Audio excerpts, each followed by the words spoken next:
પૂર્વોત્તરમાં ભારે વરસાદનો કહેર છે તો બિહારમાં મોડી સાંજે તેજ પવન સાથે તોફાની વરસાદ પડ્યો। બિહારના છપરામાં છેલ્લા 24 કલાકથી હવામાન બદલાયું છે।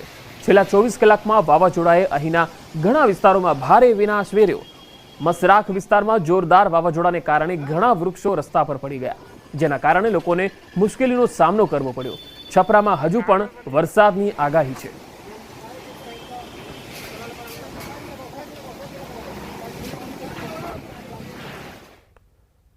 પૂર્વોત્તરમાં ભારે વરસાદનો કહેર છે તો ગુજરાતમાં છૂટાછવાયા વરસાદની આગાહી છે, જ્યારે પાડોશી રાજ્ય રાજસ્થાનના કેટલાક ભાગમાં ભારે વરસાદના અહેવાલ છે।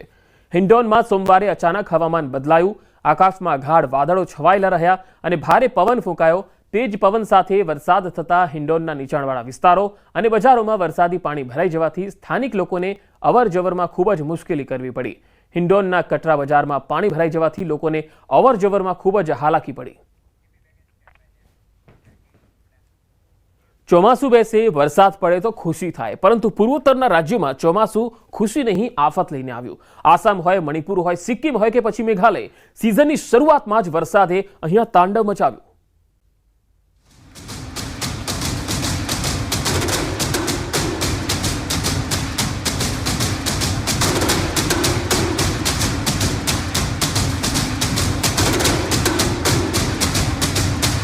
ચોમાસાની શરૂઆતમાં જ તબાહી,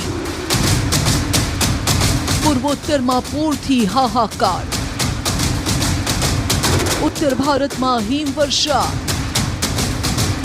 ગુજરાતમાં ક્યારથી ચોમાસાના શ્રી ગણેશ। 12 જૂનથી ગુજરાતના ભાગોમાં ચોમાસું આવી જશે। 14 થી 16 જૂનમાં ગુજરાતના દક્ષિણ છેડે ચોમાસું આવી જવાની શક્યતા રહે છે અને લગભગ 12 થી 16 કે 17 કે 18 જૂનમાં ગુજરાતના ઘણા ભાગોમાં વરસાદ થવાની શક્યતા રહે છે। મે મહિનો પસાર થઈ ગયો, રાજ્યમાં મોસમ વારંવાર યુટર્ન મારતું જોવા મળ્યું। પહેલા વાવાઝોડાની સંભાવના વ્યક્ત કરાઈ, વાવાઝોડું ન આવ્યું, પરંતુ તોફાની વરસાદ સાથે વરસાદ જરૂર આવ્યો।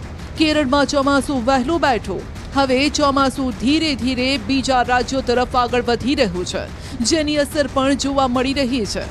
કેરળ, કર્ણાટક, મહારાષ્ટ્રમાં ચોમાસાની શરૂઆતમાં જ આફત સાથે આવી ગઈ। હવે પૂર્વોત્તરના રાજ્યોમાં વરસાદે હાહાકાર મચાવ્યો। આસામ, મણિપુર, સિક્કિમ, મિઝોરમ, અરુણાચલ પ્રદેશ, ત્રિપુરામાં મેઘો રીતસર તૂટી પડ્યો। હૈયું હચમચાવી નાખતી આ તસવીરો અરુણાચલ પ્રદેશની છે। તસવીરોમાં એક વ્યક્તિ જિંદગી હથેળીમાં લઈને પાણીના પ્રચંડ પ્રવાહ વચ્ચે પુલ પસાર કરી રહ્યો છે। તસવીરમાં તમે જોઈ શકો છો પાણીનો પ્રચંડ પ્રવાહ, તેના પર આ લાકડાનો પુલ અને પાણીના પ્રહાર સામે ઝૂલી રહ્યો છે। આ લટકતા પુલ પર ઝઝૂમતી જિંદગીને જોઈ કોઈના પણ રૂવાડા ઊભા થઈ જાય। આ વિડીયો કેન્દ્રીય મંત્રી કિરણ રિજ્જુએ સોશિયલ મીડિયા પર પોસ્ટ કર્યો। આ તસવીરો ભારત, મ્યાનમાર, ચીન સરહદના ત્રિકોણીય જંકશન પાસેની છે। પૂર્વોત્તરના મોટાભાગના રાજ્યોમાં આ જ હાલ છે। ક્યાંક પાણીએ પરેશાની વધારી છે તો ક્યાંક ભૂસ્ખલન જીવલેણ સાબિત થઈ રહ્યું છે।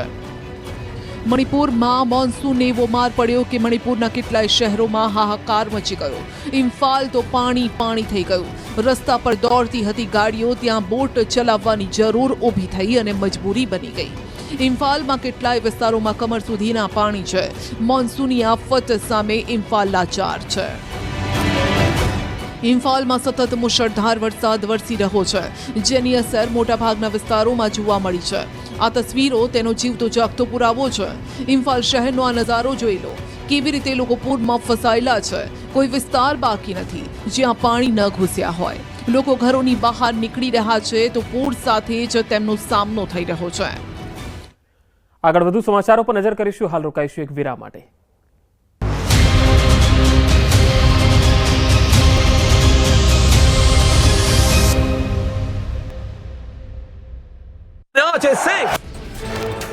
અમદાવાદ ઇન્દોર હાઈવે પર ગમખ્વાર અકસ્માત, પૂરપાટ આવતી કાર બાઇકને ટક્કર મારી ટ્રકમાં ઘૂસી, કારમાં પાછળ બેઠેલા યુવકનું મોત, 3ને ગંભીર ઈજા। કણભા પોલીસે કાર ચાલક પુષ્પક વિરુદ્ધ નોંધ્યો ગુનો। મોરબીમાં 2 ટ્રક વચ્ચે ભયાવહ અકસ્માત, 2 ટ્રક વચ્ચે અકસ્માતનો વિડીયો વાયરલ, પાછળ આવતી કાર માંડ બચી। મોરબી કચ્છ હાઈવે પરનો વિડીયો વાયરલ। ઉત્તર પ્રદેશના પીલીભીતમાં ગમખ્વાર અકસ્માત, બાઇક ટ્રક સાથે ટકરાતા પોલીસકર્મી અને તેના સાથીદારનું મોત. રોડ પર જઈ રહેલા ટ્રકમાં બાઇક ઘૂસી ગઈ. અકસ્માત બાદ ટ્રક ચાલક ફરાર. ભાવનગર જિલ્લાના કેરિયા ગામે બે જૂથ વચ્ચે મારામારી, લોખંડના પાઇપ અને ખુલ્લા હાથે પથ્થરના ઘા કરાયા. રસ્તા બાબતે થયેલી મારામારીનો વિડીયો આવ્યો સામે. બંને જૂથોના 8 થી 10 લોકોને પહોંચી ઈજા, 4 થી 5 લોકોને વધુ સારવારની જરૂર પડતા ભાવનગર ખસેડાયા. ઘોઘા પોલીસે બંને પક્ષ વિરુદ્ધ ગુનો દાખલ કરી હાથ ધરી કાર્યવાહી. મોરબીના ન્યૂ હાઉસિંગ બોર્ડમાં આંખલાનો આતંક, યુદ્ધે ચડેલા આંખલાઓએ અનેક વાહનોને લીધા અડફેટે. રખડતા આંખલાનો આતંક સીસીટીવીમાં થયો કેદ. આંખલાના આતંકની વધતી સમસ્યાને લઈને સ્થાનિકોમાં છવાયો રોષ.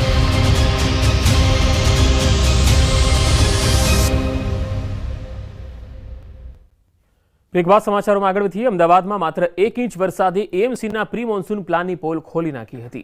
શહેરના અનેક વિસ્તારોમાં 1 ઇંચ વરસાદથી પાણીમાં ગરકાવ થઈ ગયા. ત્યારે ચોમાસામાં શહેરની જનતાને ભારે હાલાકી વેઠવાનો વારો ન આવે તે માટે ઉચ્ચ સ્તરીય બેઠક મેયરની અધ્યક્ષતામાં મળી, જેમાં પાણી ભરાવાની સ્થિતિને કેવી રીતે પહોંચી વળી શકાય તેને લઈને ચર્ચા થઈ. પ્રી મોન્સૂન પ્લાન અંતર્ગત પાલિકાએ 900 કરોડના ખર્ચનો અંદાજ આંક્યો. છતાં શહેરના 147 લોકેશન એવા છે જ્યાં હજુ પણ પાણી ભરાવાની સમસ્યાથી છુટકારો નથી મળ્યો. જો કે ડેપ્યુટી મ્યુનિસિપલ કમિશનરનું કહેવું છે કે ગત વર્ષે 147 લોકેશન પર પાણી ભરાયા હતા, ત્યાં આ વર્ષે ઓછા પાણી ભરાશે. સાથે જ શહેરમાં લાગેલા હોર્ડિંગ્સની સ્ટ્રક્ચરની પણ તપાસ કરાશે. વરસાદમાં લગતા દરેક પ્રશ્ન સ્ટેન્ડ બાય સોલ્વ થાય. સાથે સાથે જે કંટ્રોલ રૂમ છે એના જે નંબરો છે એ પણ ચાલુ હોય અને લોકોને કોઈ પણ પ્રકારની નગરજનોને હાલાકી ના ભોગવી પડે એવી વ્યવસ્થા કરવામાં આવે. 147 વોટર લોગિંગમાં કામગીરી તો અમે અમારી રીતે પૂરતા પ્રયાસ કરીને કરી છે. એમાં ડિસિલ્ટિંગ હોય કે વ્યવસ્થિત અમે કામગીરી કરી છે, પણ આમાં ઘણી વખત મોન્સૂન ઇન્ટેન્સિટી ઉપર બી થતું હોય છે કે ઓછા સમયમાં વધારે થવાના કારણે આપણે, કારણ કે એક ફિક્સ ડાયાની લાઇન હોય છે એમાં એની બી કેરિંગ કેપેસિટી હોય છે. ડિસિલ્ટિંગ કરીને લાઇન ક્લિયર કરો, પણ ઓછા સમયમાં વધારે ઇન્ટેન્સિટીમાં મોન્સૂન પડે તો ઘણી વખત વોટર લોગિંગ થતું હોય છે. પણ આ વખતે એટલું કહી શકે છે, ગયા વખતે જેટલો સમય લાગ્યો હતો ખાલી થવામાં, એમાં અમે આ વખતે ઓછા સમયમાં પાણીનો નિકાલ કરી શકીએ. અને હવે વાત આદમખોર દીપડાની.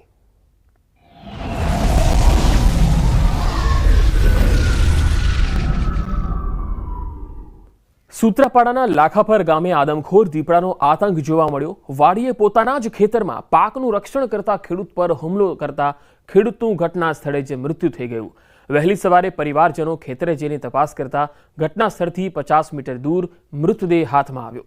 લાખાપર ગામ અને આસપાસના ગામોના લોકોનું કહેવું છે કે આ વિસ્તારમાં 15 થી 20 જેટલા આદમખોર દીપડાઓ આંટાફેરા મારે છે, જેને લઈ અનેક વખત વન વિભાગને જાણ પણ કરાઈ છે, પરંતુ વન વિભાગ હવે ખેડૂતના મોત પછી જાગ્યું છે.